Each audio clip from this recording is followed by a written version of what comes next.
Bien, amigos, gracias por estar nuevamente con nosotros en este canal y vamos a tener una conversación y yo creo que es uno de los temas que menos estamos entendiendo de este gobierno interino de Guaidó, que menos estamos entendiendo su funcionamiento, que menos respaldo creo que ha tenido por parte de las nuevas autoridades que pretenden o pretendían el cese de la usurpación de Nicolás Maduro. Digo pretendían porque ya no sé si es lo que estaba en plan desde que asumió Juan Guaidó, pero bueno, tengo de invitado el día de hoy al magistrado Miguel Ángel Martín. Magistrado, porque ustedes son el Tribunal Supremo en el exilio, un Tribunal Supremo que nadie todavía, si a estas alturas, ha entendido cómo están funcionando, si realmente funcionan, si están separados, quién es el presidente como tal, y de esto vamos a hablar. A mí me preocupa muchísimo, y siempre lo he conversado con una amiga común, Adriana Vigilanza, que me habla de la sentencia, del trabajo. Yo la veo que ella trabaja y hay magistrados como ustedes que trabajan muchísimo, pero no la organización, si no es respetada por el propio Guaidó, por los propios opositores dentro de Venezuela, yo creo que para nosotros tampoco ha tenido como relevancia, y lo digo yo como periodista que trabajo aquí para varios medios, del sur de la Florida, y el Tribunal Supremo en el exilio no lo estamos terminando de entender. ¿Qué ha pasado con ustedes? ¿Realmente los abandonaron, los conformaron y se dividieron ustedes solos y a nadie le importó cómo hayan o cómo estén muriendo? Porque realmente, y perdone si lo estoy ofendiendo, magistrado, pero veo que no hay como el interés necesario de lo que es el Tribunal Supremo en el exilio. Bueno, gracias Alejandro por esta oportunidad, ¿no? Es complejo porque nosotros tenemos una legitimidad de origen porque fuimos designados magistrados por la Asamblea Nacional siguiendo los procedimientos que están establecidos en la ley. O sea, que no hay duda que nosotros fuimos designados 33 magistrados para regir los destinos del Poder Judicial en Venezuela. Nuestra designación es por 12 años. El cargo nuestro es por 12 años. Pero claro, y hay legitimidad, empecemos del principio, hay legitimidad de origen, porque no fue Guaidó, fue la Asamblea Nacional completa que los designó a ustedes. Claro, es que en Venezuela tenemos la tendencia a individualizar o personalizar. Cuando se trata de instituciones es totalmente diferente, pero lógicamente las instituciones las representan las personas y siempre tiene que haber los liderazgos de las individualidades. Pero al final lo que importa es cuidar las instituciones. Ahora, esta legitimidad de origen viene acompañado de algo que no podemos jamás olvidar. Y a veces, por tanto problema, el inventario de males que ha creado el régimen hace que nos olvidemos de algunas cosas o algunos hechos que son relevantes. Mira, nosotros también, los magistrados, fuimos designados producto de una consulta popular, de un plebiscito que se le hizo al pueblo venezolano, donde se le preguntó, donde una de las preguntas conllevaba la renovación de los poderes y la Asamblea Nacional cumplió en ese sentido. Eso trae como consecuencia una legitimidad democrática. Incluso me estás haciendo recordar que el día siguiente de la juramentación, nosotros los magistrados nos reunimos, no todos, en una oficina, sin escudos, porque el gran problema que hemos tenido nosotros como personas, como ciudadanos, como magistrados, como jueces, como tribunal, ha sido la falta de escudos contra las balas. Pero nuestro único escudo es la Constitución y la ley. Muy romántico, muy quijotesco, pero es nuestro escudo. Y yo recuerdo que desde la ventana del edificio donde estábamos, de la oficina donde estábamos, se veía la marcha de esa cantidad de venezolanos. Y por supuesto, imagínate el sentimiento que para uno significa ver millones de personas respaldando a los magistrados del tribunal. Estamos hablando del 2017 y ustedes todavía estaban en Caracas, ¿verdad? Claro, estábamos a Cuando partir de... Cuando Claro, todavía ese el régimen día... estaba asesinando estudiantes a mansalva, uno de los actos más crueles que ha cometido la dictadura en estos últimos años. El régimen no ha dejado de asesinar y no va a dejar de asesinar hasta que se detenga, Alejandro. Pero bueno, eso es otro tema, ¿no? Pero ese día comenzó la represión a los magistrados. Y bueno, algunos fueron apresados, vejados. De hecho, tenemos un magistrado en Caracas, que es el magistrado Ángel Serpa, que estuvo preso y está sometido a un proceso en un tribunal militar y es terrible, pues, porque es no solo es un excelente profesional, es un gran hombre, es un compañero mío de la Universidad Central, un hombre muy preparado en el área penal. Bueno, todos los demás estuvimos resguardados en escondites. Y, y después de, no sé, más o menos un mes, fuimos, a pesar, y teníamos comunicación, ¿no? Durante el tiempo que estuvimos escondidos. Después de un mes tuvimos que salir, la mayoría de nosotros, por tierra, otros por mar. O sea, nunca había ocurrido que una alta Corte Suprema de Justicia haya sido perseguida como nunca en la historia de la humanidad haya sido perseguida de esta manera. Incluso para que todo el mundo sepa, nosotros después nos integramos como tribunal discutiendo, conversando, bueno, qué podemos hacer para ayudar al retorno de la democracia en Venezuela. Y la mayoría coincidimos, mira, somos magistrados, la Constitución es muy clara, tenemos que cumplir un deber por recuperar la democracia. ¿Y cómo lo podemos hacer? Bueno, con la única herramienta que tenemos. Nosotros no somos políticos, nosotros somos jueces, entonces vamos a alzar la voz de los jueces. Y el secretario general de la OEA y algunos embajadores de la Organización de Estados Americanos tuvieron a bien a recibirnos en la Organización de Estados Americanos. El inicio de las actividades del tribunal fue en la Organización de Estados Americanos. Y una de las... Eso no es, eso no no es es menos. ninguna... Claro, es importante, pero yo creo que desde el principio uno de los problemas que ha tenido el Tribunal Supremo en el exilio, el original, no el controlado por el chavismo, es que muchos se fueron para Colombia y otros para Miami y no hubo como No, ese encuentro. sí, Y yo lo creo que que pasa eso es que, es, fíjate, sí, lo que pasa es que, claro, bueno, nosotros somos exilados venezolanos, como lo eres tú, claro, como la mayoría, cada uno tiene que resolver su problemática, nosotros no tenemos ningún, protección particular.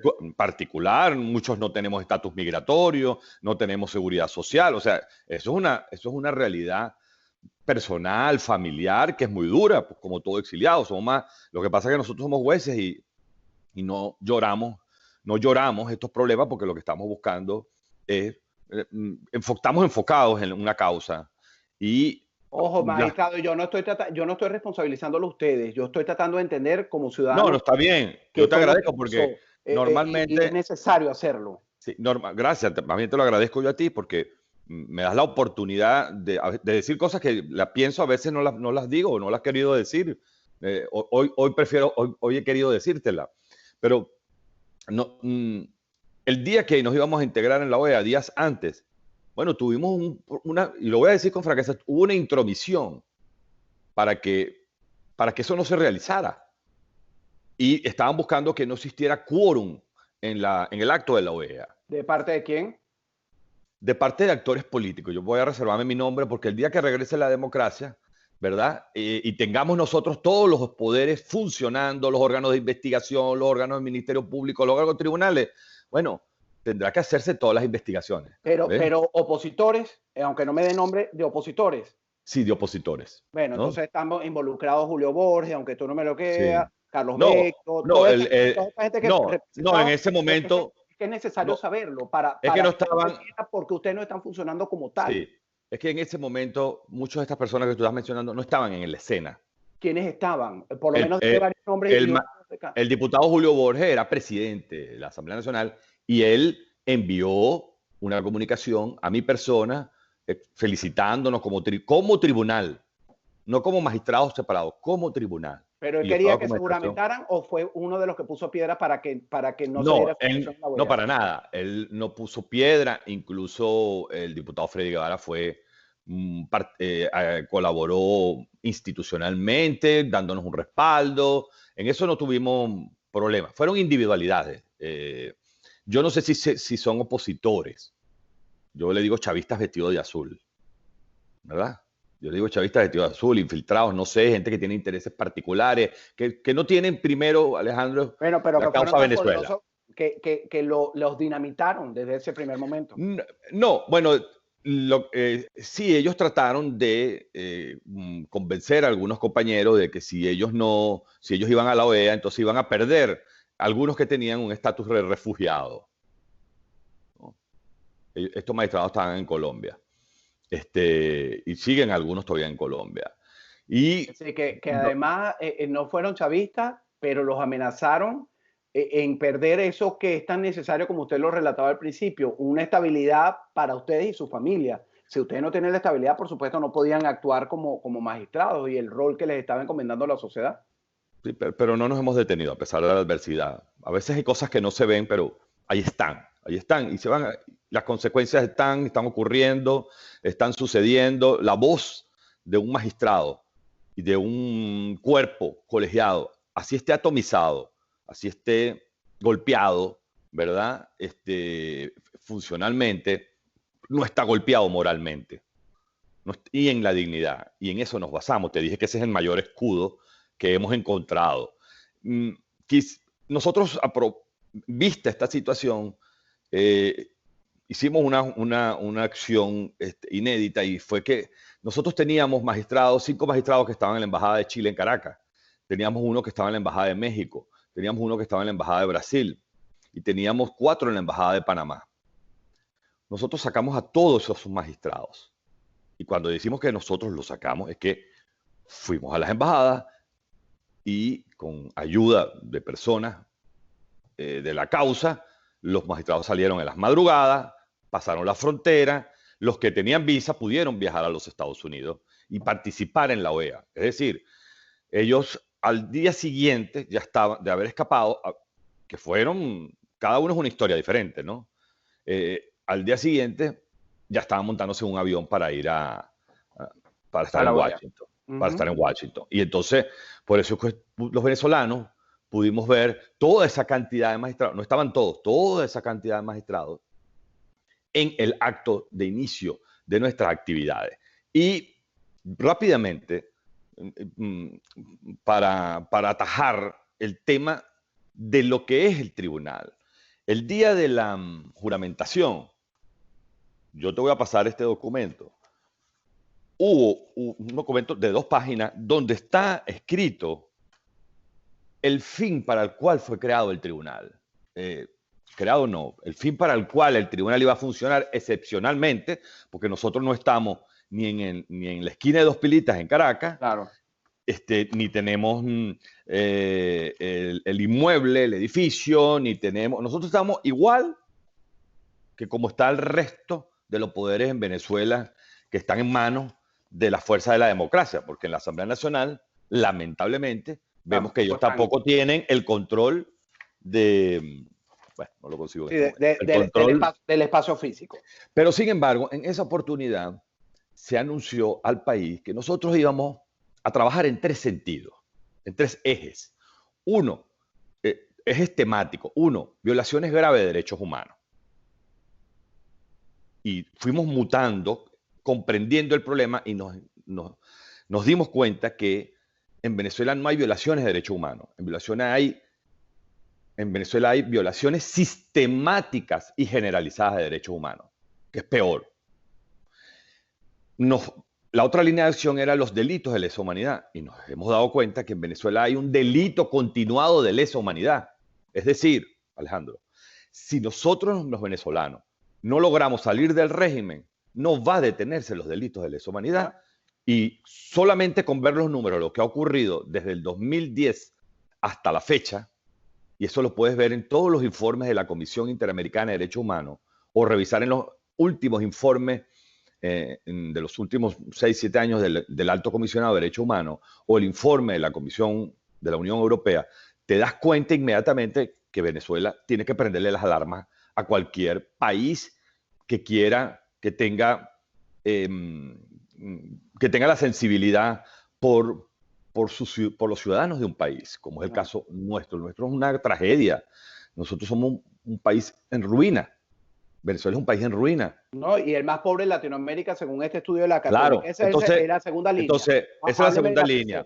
Claro. Y la tercera era el tema de los capitales corruptos, los esquemas corruptos, no recuperar capital, porque es muy complicado recuperar un capital corrupto si tú no tienes todo el control del poder, porque la ley te exige la investigación, la fase de investigación, después te exige una fase judicial, después te exige una orden de un exhorto para poder hacer los decomisos, después las retenciones, pues reclamar el dinero. Y mira, eso es un proceso tremendo. Claro, Lo claro. que sí se puede hacer es saber dónde está el esquema el dinero corrupto, promover la congelación de ese dinero corrupto y pedir que se quede ahí hasta que regrese la democracia, como ocurrió con el oro, porque quiero que sepas que en el caso del oro, hace más de un año, yo como presidente del tribunal envié una carta al presidente del banco cuando el señor Maduro manifestó que quería el oro, y yo le escribí como presidente del tribunal, como juez venezolano, no un político, que el señor Maduro no tiene la legitimidad para reclamar ese oro que forma parte de la Reserva Nacional. Bueno, ahí me lleva una pregunta interesante que le estaba esperando hacérsela, porque de estos 3 puntos que me ha nombrado, y le ofrezco mi disculpa si lo ofendo, no eran tan relevantes como, primero, como órgano colegiado, como la justicia venezolana legítima, reconocida también, porque si reconocían a Guaidó 60 países y los Estados Unidos como principal aliado, la justicia también era y estaba siendo bien vista por estas 60 naciones. ¿Por qué no tomaron cartas en el asunto con acciones más efectivas como Maduro es colombiano, es ilegítimo? ¿Por qué no enfocarse en esos puntos fundamentales que lo demás hubiera derrumbado fácilmente cualquier argumento? ¿Por qué no lo hicieron? ¿Por qué, igual que la Asamblea Nacional a veces tardan tanto en llegar al eje central del problema? El señor ya había sido reconocido y no le prestaron como mucha atención, que no es venezolano. Ya por ahí, no es venezolano, no puede ser presidente. Entonces, al no ser presidente, todo lo demás es ilegal. ¿Por qué no se centraron en eso, magistrado? Sí lo hicimos. Precisamente ejecutando las líneas de acción, nosotros comenzamos a tomar decisiones constitutivas de derecho. Es decir, las sentencias constitutivas de derecho son decisiones que establecen una posición jurídica y que tienen su eficacia con las notificaciones. Nosotros trabajamos mucho con la comunidad internacional, con la justicia internacional, con los órganos multilaterales. Mira, hay que recordar algo, todos tenemos que recordar algo. Los primeros que salimos al exilio como funcionarios fuimos nosotros los magistrados. Los primeros que nos integramos como tribunal y empezamos a ejercer una función somos los magistrados del tribunal. Eso no me responde la pregunta, magistrado. Pero es que quiero... ¿Cuándo lo hicieron y por qué no les pararon? ¿Por qué no les prestaron atención? A eso voy, precisamente a eso voy. Fuimos nosotros los primeros. Está hablando tipo Guaidó, que habla bonito, y al final no dice nada. Ok, está bien. Bueno, no voy a hablarte bonito, voy a hablarte bonito. Voy a hablarte con claridad, con la verdad y con la claridad. Nosotros fuimos los primeros en irnos al exilio y organizarnos. Y tuvimos mucha resistencia, indiferencia es la palabra.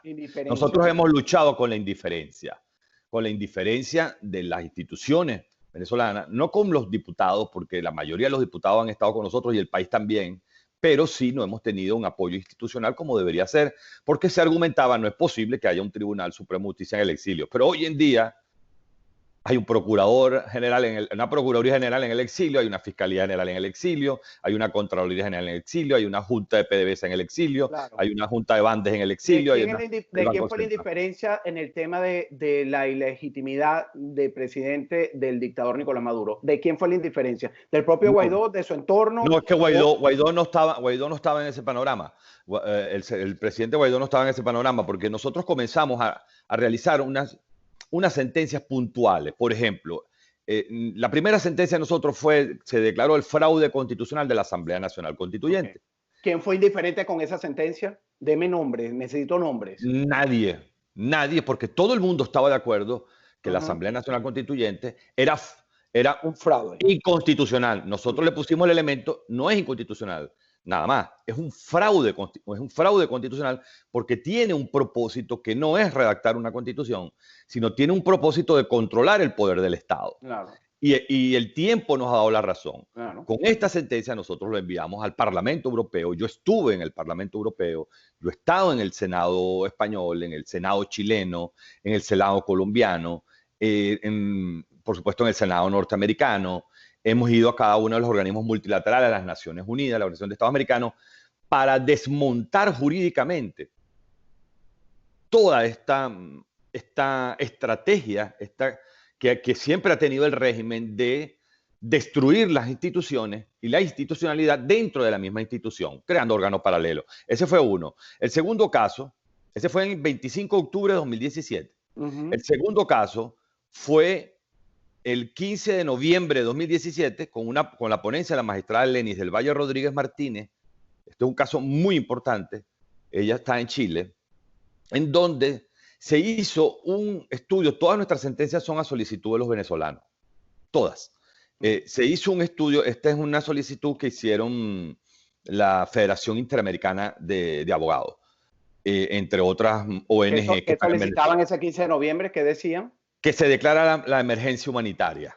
Y nosotros el 15 de noviembre de 2017 declaramos la emergencia humanitaria en Venezuela sustentado en los datos que obtuvimos dentro del proceso en materia de salud y en materia de alimentos en Venezuela. Claro, pero punto. Ustedes mismos se notaron, para entender, le quitaron la prestancia y la importancia a lo que era el tema entonces pasan a otro tema, la crisis. No, es que los tribunales trabajan con solicitudes, con demandas que presentan las partes, no es que nosotros elegimos, ¿no? Entonces, eso lo entiendo, pero bueno, ha sido parte del fracaso de este Tribunal Supremo en el exilio. Déjeme decírselo, ¿no? Puede que tú tengas razón, pero yo no lo veo de esta manera, porque fíjate, se declara aquí la emergencia humanitaria y en esta decisión, a partir de esta decisión, yo como presidente de la Sala Constitucional, que también soy presidente de la Sala Constitucional, yo promuevo en ejecución para cumplir esta decisión el canal humanitario y la ayuda internacional. O sea que legalmente yo voy a los escenarios donde corresponde, donde nos pueden escuchar y donde nos pueden ayudar, con un documento jurídico, con una voz de la ley, donde le digo, señores, aquí está determinado jurídicamente que Venezuela necesita ser salvada. Esta es la finalidad que tiene esta causa. Claro. Tuvimos, por ejemplo, el señor Chávez separó a Venezuela del sistema de protección interamericano de derechos humanos. Y nosotros, en una sentencia del 4 de diciembre de 2017, dijimos que eso violaba el derecho natural y que los venezolanos, como no teníamos en Venezuela protección de los derechos humanos, necesitábamos obligatoriamente que nos recibiera el sistema interamericano y el sistema de protección de derechos humanos de Europa. Con esta sentencia, que fue notificada a los organismos multilaterales, yo estuve en la Comisión Interamericana de Derechos Humanos, yo estuve reunido con la directiva de la Corte Interamericana de Derechos Humanos y le entregué la sentencia y le dije, señores, los venezolanos necesitamos que nos ayuden. Claro, magistrado, y voy a hacer la primera pausa. Han pasado 24 minutos y todavía no hemos llegado al punto preciso al que lo quiero llevar, para entender un poco por qué no tienen la credibilidad tan importante, porque todo eso que me está nombrando, y no lo estoy desmereciendo, ha sido importante y fundamental, y sé que ustedes han venido trabajando, y respeto el trabajo, respeto las condiciones en las que lo han hecho, pero resulta que no... es un organismo que yo creo que ni siquiera lo respetan. No quiero decirle respetan porque no es la palabra. No es o no ha tenido la importancia de vida en el exterior. Entonces quiero llegar a ese punto porque necesitamos que tengan la relevancia necesaria para las nuevas decisiones que se van a tomar, porque vemos que el régimen está atomizando rápidamente el quiebre de del poco cariz democrático que hay. Fíjense que incluso Human Rights Watch dice que ya no hay ni siquiera una sola careta de democracia en Venezuela. Entonces va a ser importante el papel de ustedes para lo que viene. Vamos a hacer una pausa y sigo conversando con el magistrado Miguel Ángel Martín de cómo y cómo se han dividido incluso ustedes, porque creo que ha sido también parte fundamental y entender cómo están trabajando ahora. Volvemos enseguida con más.